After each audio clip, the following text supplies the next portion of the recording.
wine is certainly something that has a great position with Mexican cuisine and Latin American cuisine. So uh, in pairing with Mexican food, it really it's good to think about how those flavors in the cuisine are created. And if you think about it, there's the use of corn. Sometimes it's ground into a flour. Sometimes it's fresh, but you've got corn. Certainly, you've got many green things: jalapeno, tomatillo, lettuce, lime, avocado, cilantro, lots and lots of things that have inherent greenness. They're certainly defined by their greenness. And then you have proteins, and some of them are light, like fish or shrimp or octopus. Some of them are a little fuller bodied, like chicken, duck, poultry, things like that. And then some of them are rich, like beef or pork. So you've got a lot of things to play around with. And um, as you think about how those flavors are built, well, sometimes they're often cooked for a long time. So there's intensity of flavor. Sometimes they're smoked. So there could be that element, or at least grilled on an open fire where there is a little kiss of smoke, maybe not like barbecue smoke. There is spice. I mean, oftentimes heat spice as well as flavor spice.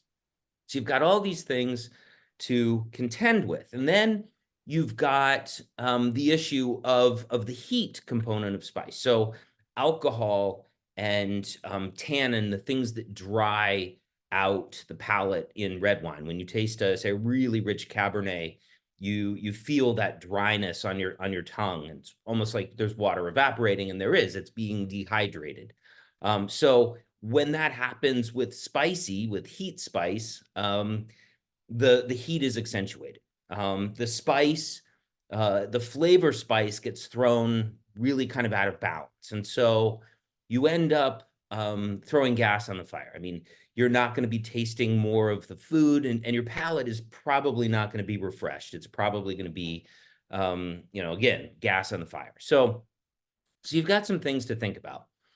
So that's the food side. So then on the wine side, you have what will complement, accentuate, or simply refresh the palate, based on the cuisine. So you want something that is fairly crisp, where the acidity is fairly bright. Oftentimes, lime or lemon, citrus is used in Mexican and Latin cooking, and so that acidity is a nice kind of counterpoint to the richness of the food. So something with some crispness, some bright acidity, something with some nice fruit, flavors that will complement. I mean, maybe lime or lemon or orange or gooseberry. I mean, things that have tartness.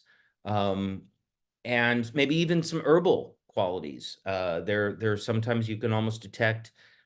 I wouldn't say the aggressive note of cilantro, but like the greenness of it in the background of some wines, and that can really do some nice things, particularly when you're having it with food that appreciates that. So we got fruit, we've got acid.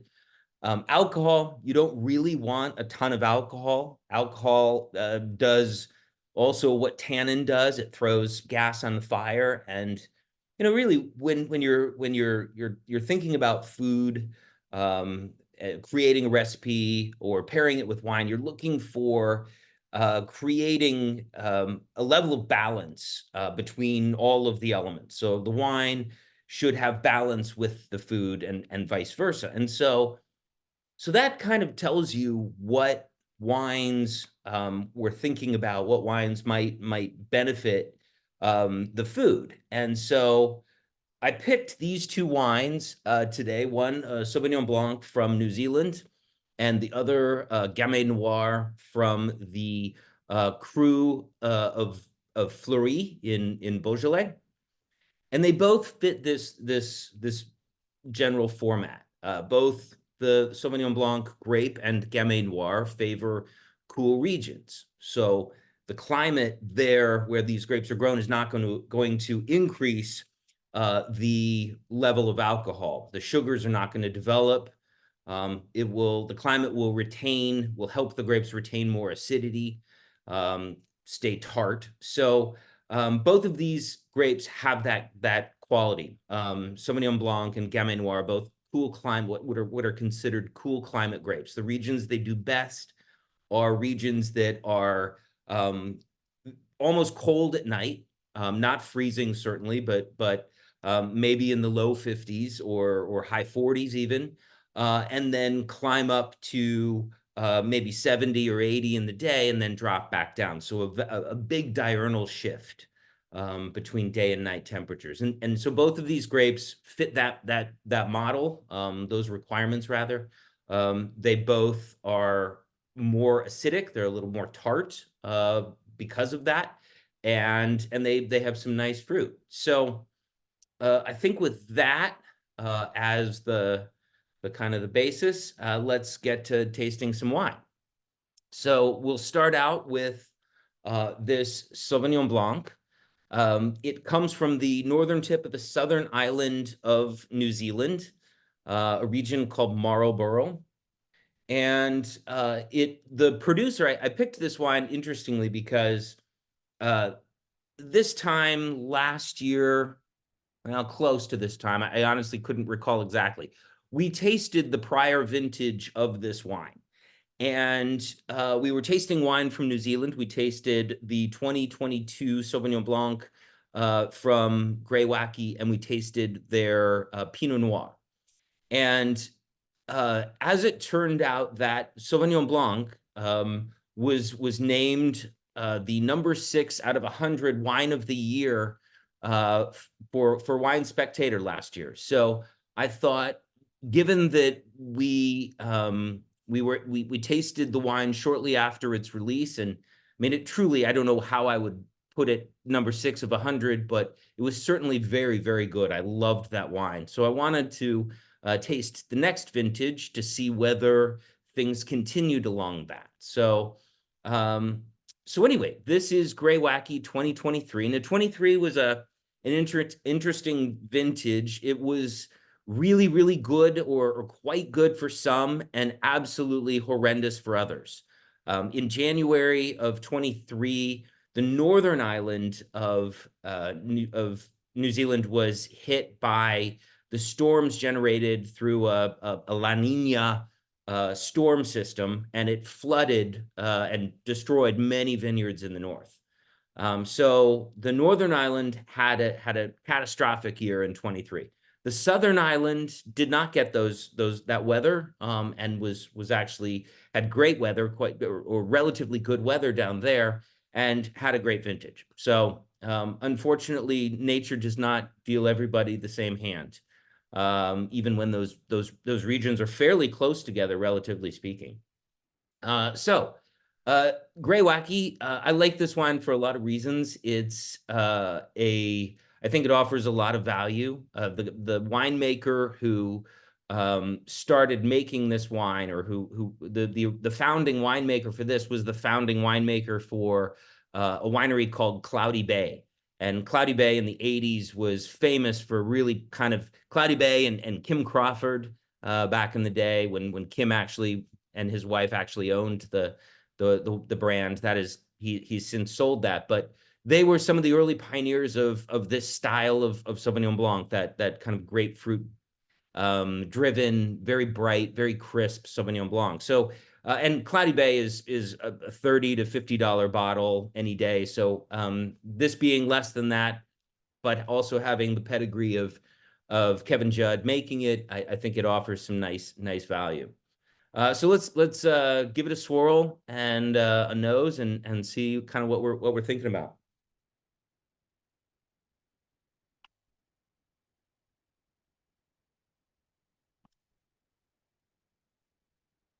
Yeah, I might, and I don't even know why I say this.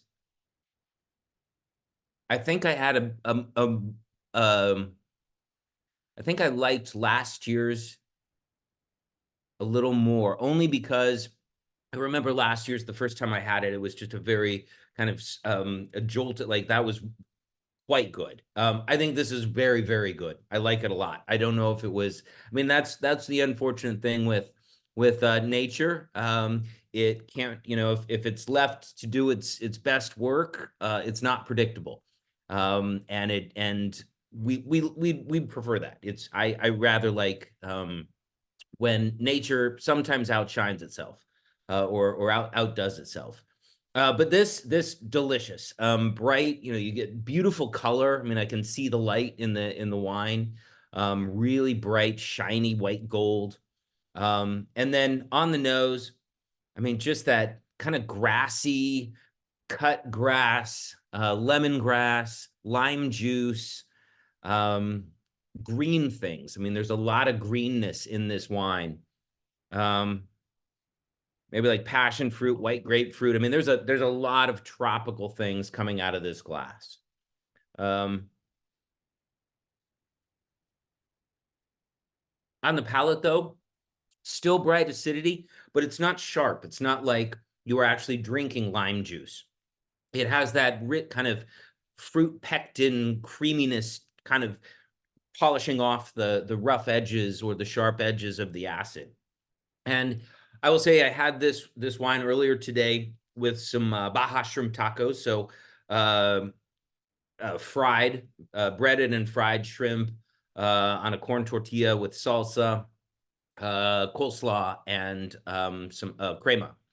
And I kind of took the pieces apart and tasted the corn tortilla and tasted the fried shrimp, and it really was interesting because it was fine, but it was truly when they all came together and the wine that I was like, no, that really does work. There was balance, and that got me to thinking. I mean, balance really, it's often overlooked, but that's in our lives, in the world, in many areas, we're always pursuing balance and finding. I mean, that where the wine and the food, or the wine and the food separately. I mean, obviously the recipe, the food preparation has to employ balance. It has to be balanced in its final composition. And the wine the same way. You want something that has acidity but is not aggressive. It gives way to a softer thing. So you taste that acid, your tongue waters, and then a richer fruit kind of comes into play. But really, really nice with certainly fish. Sushi, quite good. Ceviche, because it's got that lime juice in it, loves it. Just absolutely beautiful. It does really well with guacamole. The creaminess, the fattiness of the guacamole provides a really beautiful counterpoint to the bright, kind of the tartness, the not sharp again, but edgy acid that you get when you're drinking Sauvignon Blanc. So it's a very complementary wine to lighter foods. I again, fish and chicken. It doesn't. I tried it with pork. It does pretty well with there. I didn't like it as well with the beef. It just didn't seem to be doing what I was looking for. But certainly with the lighter proteins, with cheese, with garlic, that brightness. And I noticed actually with the corn, in the tortilla, you noticed more of the corn. So like corn chips are going to be accentuated with that guacamole. So everything, again, it's maintaining balance in the taste, but it's accentuating all those flavors kind of along with it. So any comments about 2023 Grey Wacky Sauvignon Blanc from Marlborough? And feel free to unmute if you just Hmm? want to say, I like it or I don't like it or whatever. Go ahead. Yeah, I was really pleased by this Sauvignon Blanc.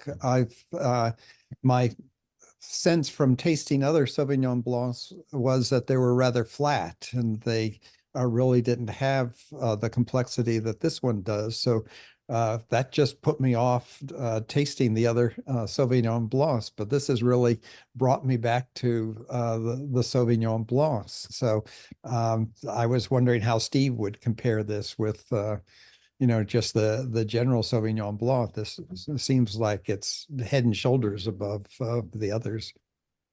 Well, I'll be honest. I as a grape, I really adore it. It's one that, I mean, every grape really has the ability to be different in different places. I mean, I wouldn't say that, certainly say Cabernet grown in Bordeaux is indistinguishable from Cabernet grown in Napa Valley. It's good, but different, and in different ways. And Sauvignon Blanc, I think, is very, very much that way. It has places where it will grow, and then there are places where it really loves to grow. And then there are traditions kind of the, brought about by where they're from. So as an example, the wine, say, let's go to Napa Valley for Sauvignon Blanc. The wine in Napa Valley is made, the Sauvignon Blanc in Napa Valley is often, not always, but often made in the style of Bordeaux. So some of the wine, maybe all even, does see a barrel, an oak barrel. And it really, that barrel aging, well, first of all, in many parts of Napa Valley, it really is not as cold as Sauvignon Blanc might prefer. It gets a little warm, and so you get riper flavors. And so when Napa Valley takes that riper fruit and they barrel age it, you end up with a wine that is almost creamy. The acidity level is noticeably lower than it is with this. But you go to South Africa. I think probably in a general sense, the biggest difference I notice is wines from the Northern Hemisphere and wines from the Southern Hemisphere. The wines from New Zealand and Chile and South Africa, they have a lot of things in common. And I can only, I can only assume that it has to do with that position on the earth. I mean, our wines in Bordeaux and in Napa Valley or Washington or Oregon, the Sauvignon Blancs are more apple, pear, fig, not edgy fruits like passion fruit and lime juice and gooseberry. I mean, there's some areas where the acidity is just really, really intense, and then there are other areas where it's, I would say in some cases it's flat. There's some areas in California that I really just don't care for the Sauvignon Blanc that comes out of that region, because it's just, it doesn't have enough cool weather to really drive the flavors. As you go further south in California, Paso Robles, for example, there are a few areas I like there, but I've had a lot of Sauvignon Blanc from that area that just, it's too warm, it's too hospitable of an environment. That edginess disappears. But yeah, Sauvignon Blanc is a wonderful thing. I mean, it changes widely based on where it's from. And it really, like, it benefits for, like for example, the Sauvignon Blanc that sees an oak barrel. If you're in a restaurant in Northern California and you have maybe some crab, local crab, or some sea scallops or something like that, and you have one of these barrel-aged Sauvignon Blancs, they're really beautiful. The sweetness of the ocean just gets brought out, but I mean, it needs kind of that delicate touch, because the meat is a little maybe more delicate. But Sauvignon Blanc, yeah, it varies widely based on where it's from. It generally has where it does its best work. There is probably a cuisine or cuisines that it does really well with. So just find out what those are, and you'll probably be well served. Yeah, there's a comment from the Marples: great balance and generous nose, avoids the excessive citrus stereotype of many Kiwi Sauvignon Blancs. Yeah. Well, it sounds funny, and I think we talked about this, and the good news is this is changing, but The funny thing about New Zealand Sauvignon Blanc is that it really, the vast majority is planted to one specific type of Sauvignon Blanc clone. It was a clone that the University of California at Davis sold to growers in the late 70s and early 80s in New Zealand, and promoted it as a great match for New Zealand's climate, for Marlboro's climate particularly. And so the vast majority, I mean, the reason that you often find similarities and some, in many cases, similarities that kind of, I don't know. I mean, they lose fans. If everything tastes the same, then what's special anymore? And so there are some wineries that are using different techniques, using native yeast, which will change the fruit profile a little bit. You know, whatever the yeast that has taken residency in their winemaking facility, they'll allow that to be the dominant and kind of impart its own unique characteristics. They are barrel aging a portion. You know, maybe they'll do 20% barrel aged, or in some cases more than that. But they're changing the way the winemaking techniques. You're seeing a lot on bottles of Surly. That is an aging process where they leave the wine in contact with the dead yeast cells, and it imparts kind of a creaminess and a richness to it. So even though the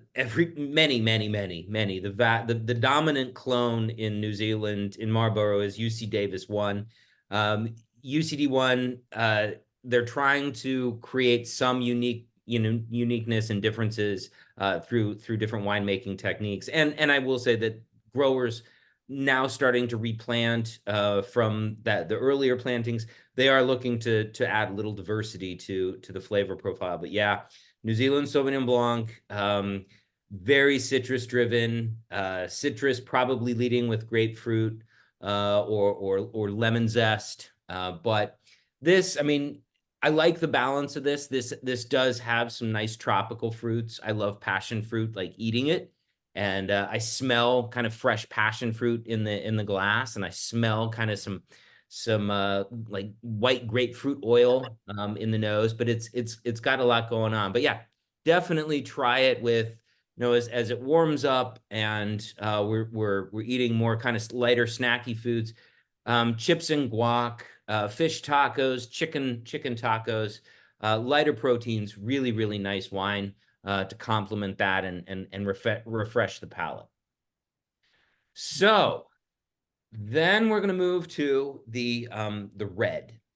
And red is a little more of a challenge than white, because it has more tannin generally, and more alcohol generally. So in looking for a wine that's going to work well with food that has a lot of flavors, a lot of spice, some of it hot, and needing to kind of keep that balance. Again, that's the guiding principle. You need a wine that's got some good acidity, low tannin, and a fair amount of fruit. And this, I think, I love Beaujolais. Beaujolais kind of earned its badge. It's earned its reputation rather through the Beaujolais Nouveau, which is a very fine wine, but it is not their best work, I assure you. The region of Beaujolais has 10 what are called crus, C-R-U, essentially historic regions that have grown grapes and have unique qualities. This wine comes from the Cru of Fleury.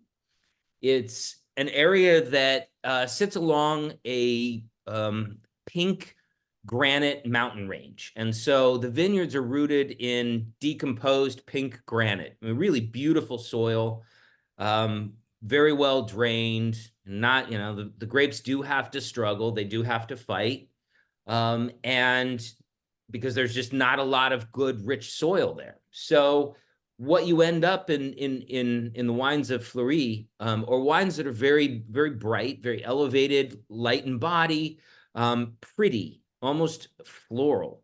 So you smell, strawberry, raspberry, maybe raspberry blossom, lilac, pretty flowers. It's really bright and almost perfumey in its brightness. And that's because, again, the soil is gonna restrict that vine from developing a lot of sugars, because the vine knows how much, the amount of resources it has access to. And so it plans its fruit accordingly. And so you end up with berries that don't see the ripeness as much that you would find in some of the other crus. Interestingly, this is also, there is a reference on the side of the bottle, Laton. It is, so it references what's called a ludi. And a ludi is a place where the vineyards are, or the vineyard, the areas, a defined area has been referred to in this way for many, many generations, and also historically grew grapes there. So it's sort of like the ancestral home of this vineyard. So this is actually not just from the cru of Fleury, but from the Ludi of Laton. So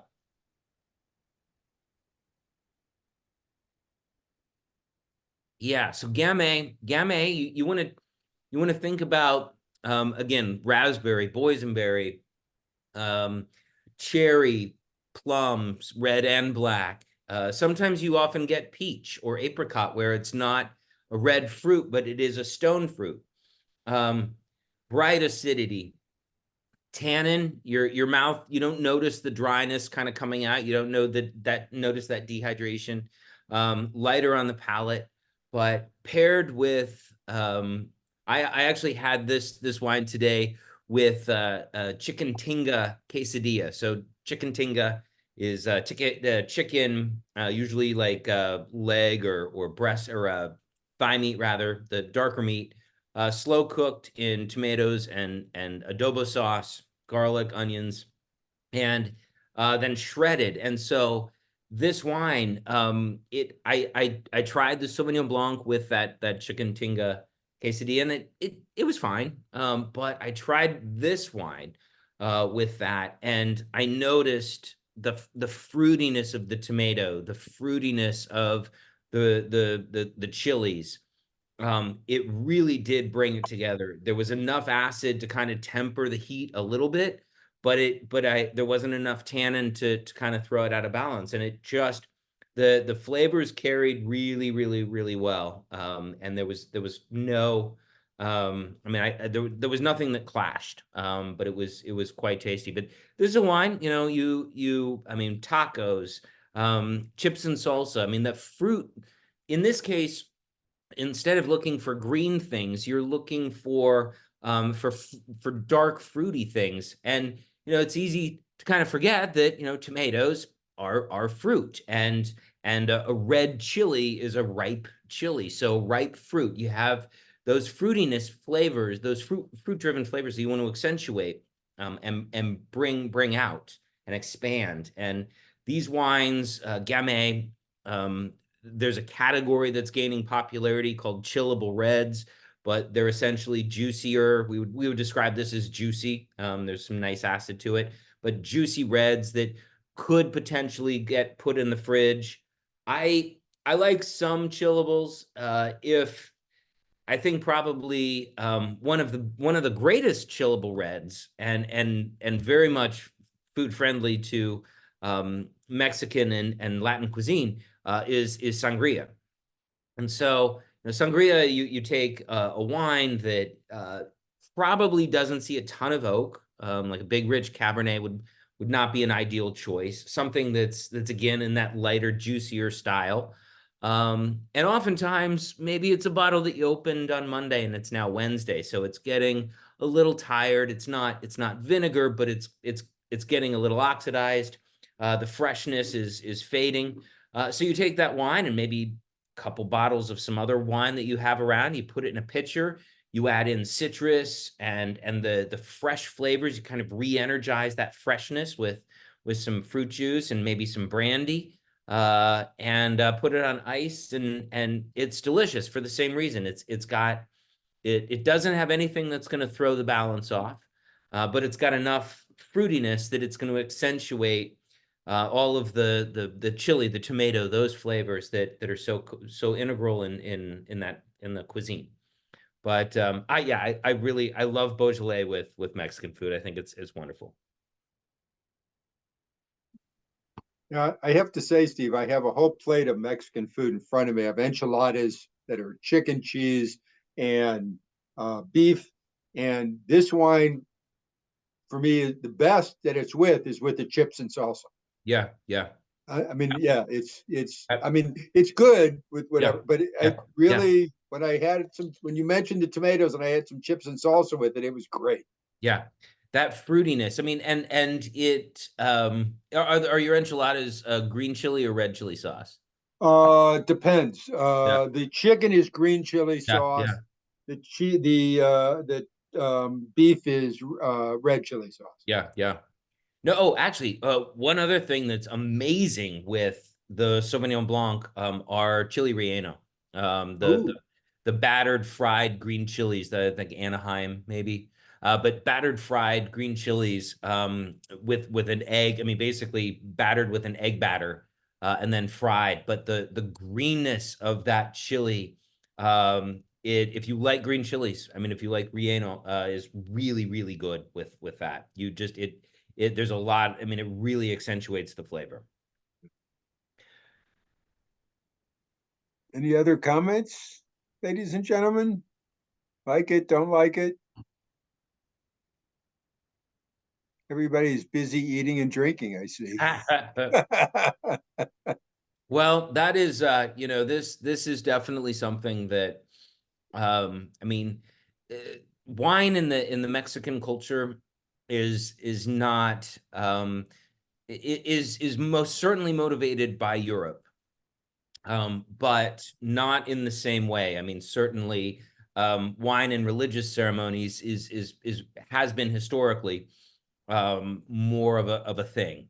But there's some emerging wine regions in Baja that I think I mean it's going to be that is definitely going to continue improving. The grapes they're growing in Baja, they're mostly native to Italy and Spain, and but they really are, they're doing some cool things. So it's possible that, generations from now, Mexican wine particularly will be a greater component of the culture. But again, really any food has a wine companion. There's wine does a lot of things that when you kind of isolate the requirements of the dish and thinking about the preparation and the ingredients, um, you can really figure out what will work and what won't. And